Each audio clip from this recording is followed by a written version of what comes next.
filsafat Yunani merupakan periode terpenting dalam sejarah peradaban manusia. Hal ini disebabkan karena pada saat itu terjadi perubahan pola pikir mitosentris, yaitu pola pikir yang sangat mengandalkan mitos untuk menjelaskan fenomena alam. Pada saat itu, gempa bumi bukanlah suatu fenomena biasa, melainkan suatu fenomena di mana dewa bumi yang sedang menggoyangkan kepalanya. Pada periode ini, muncullah filosof pertama yang mengkaji tentang asal-usul alam, yaitu Thales. Pada masa itu, ia mengatakan bahwa asal alam adalah air, karena unsur terpenting bagi setiap makhluk hidup adalah air.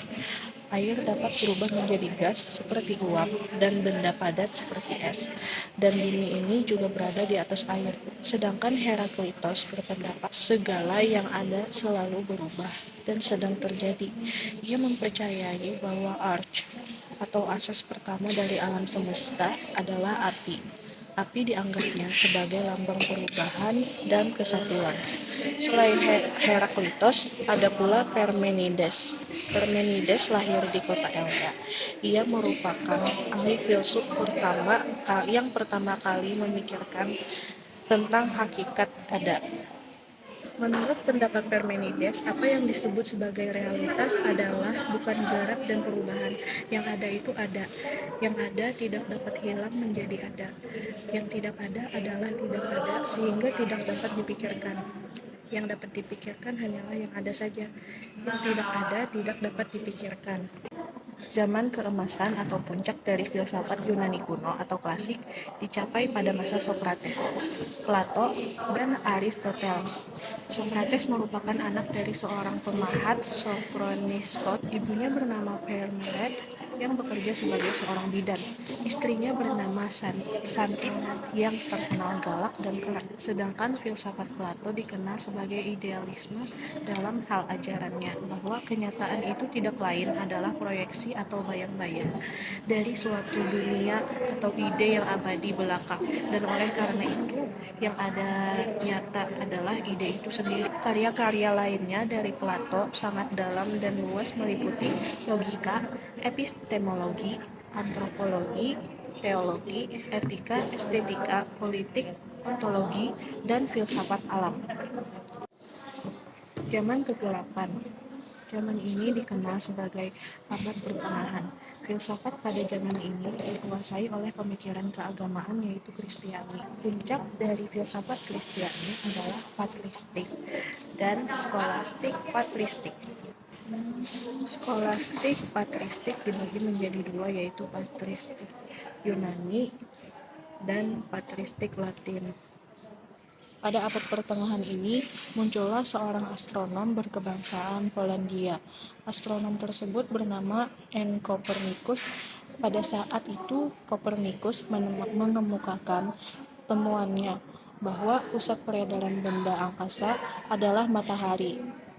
Namun, temuan Copernicus ini tidak disambut baik oleh otoritas gereja, sebab mereka menganggap bahwa teori yang dikemukakan oleh Copernicus bertentangan dengan teori geosentrisme, atau bumi itu sebagai pusat peredaran benda-benda angkasa yang dikemukakan oleh Ptolemeus. Oleh karena itulah, Copernicus dihukum kurungan seumur hidup oleh otoritas gereja. Selanjutnya, Galileo Galilei. Galileo Galilei adalah seorang penemu terbesar di bidang ilmu pengetahuan. Ia mengemukakan bahwa sebuah peluru yang ditembakkan membuat suatu gerak parabola, bukan gerak horizontal, yang kemudian berubah menjadi gerak vertikal. Ia menerima pandangan bahwa matahari adalah pusat jagat raya. Dengan teleskopnya, ia mengamati jagat raya dan menemukan bahwa bintang Bima Sakti terdiri dari bintang-bintang yang banyak sekali jumlahnya, dan masing-masing berdiri sendiri. Karena pandangannya yang bertentangan dengan tokoh gereja, akhirnya ia dihukum mati.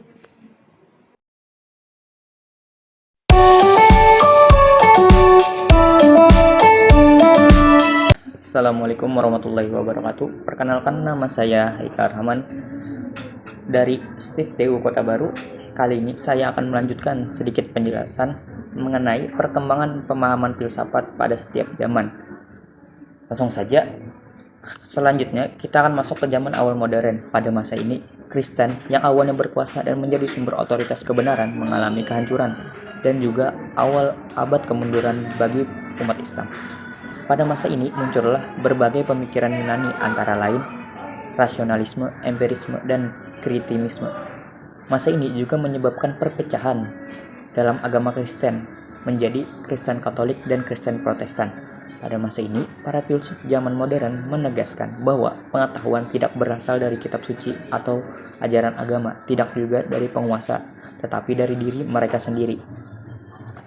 Kemudian terjadilah perbedaan pendapat dalam memahami aspek tersebut.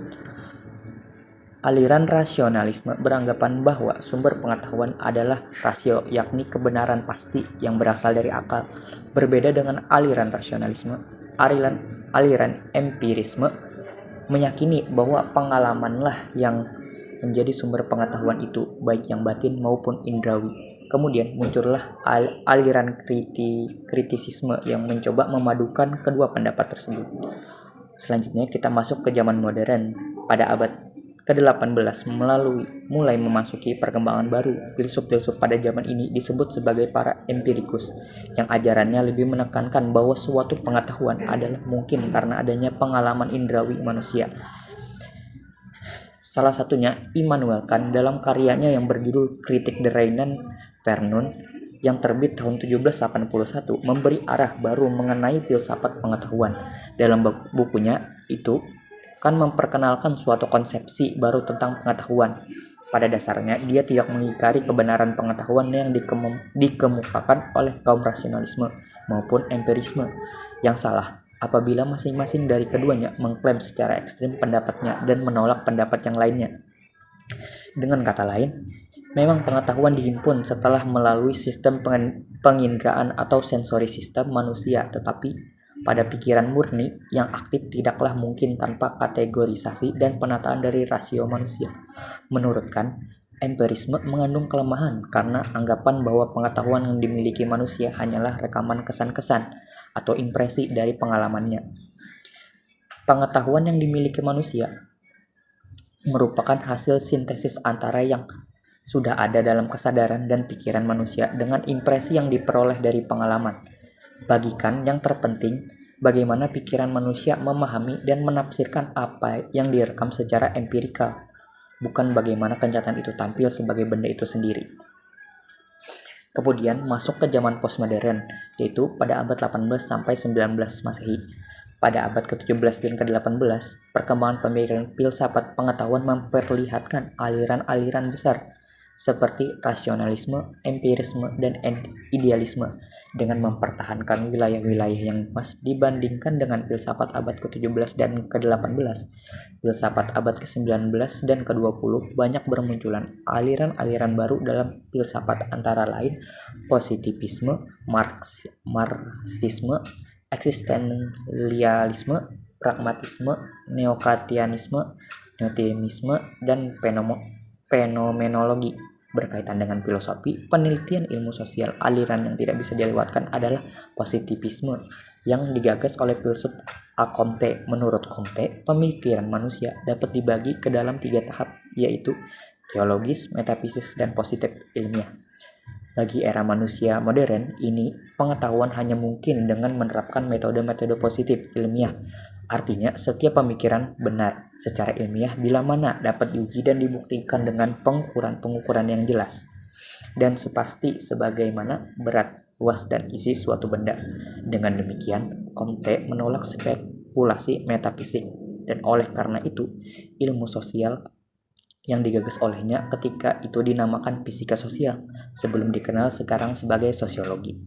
Bisa dipahami karena pada masa itu ilmu-ilmu alam atau natural science sudah lebih mantap dan mapan sehingga banyak pendekatan dan metode-metode ilmu-ilmu alam yang diambil oleh ilmu-ilmu sosial atau social science yang berkembang sesudahnya.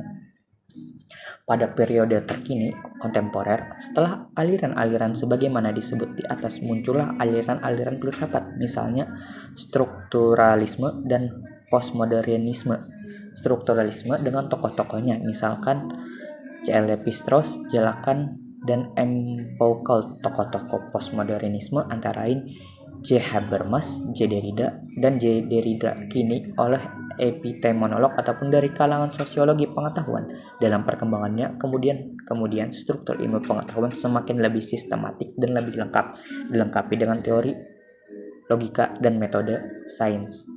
Sebagaimana yang dikemukakan oleh Walter L. Wallace dalam buku The Logic of Science in Sociology, dari struktur ilmu tersebut tidak lain hendak dikatakan bahwa kegiatan keilmuan atau ilmiah itu tidak lain adalah penelitian, search dan research. Pada periode ini juga muncul aliran pragmatisme. Pragmatisme berasal dari kata pragma yang artinya guna, maka pragmatisme adalah suatu aliran yang benar adalah apa saja membuktikan dirinya sebagai yang benar dengan akibat-akibat yang bermanfaat secara praktis.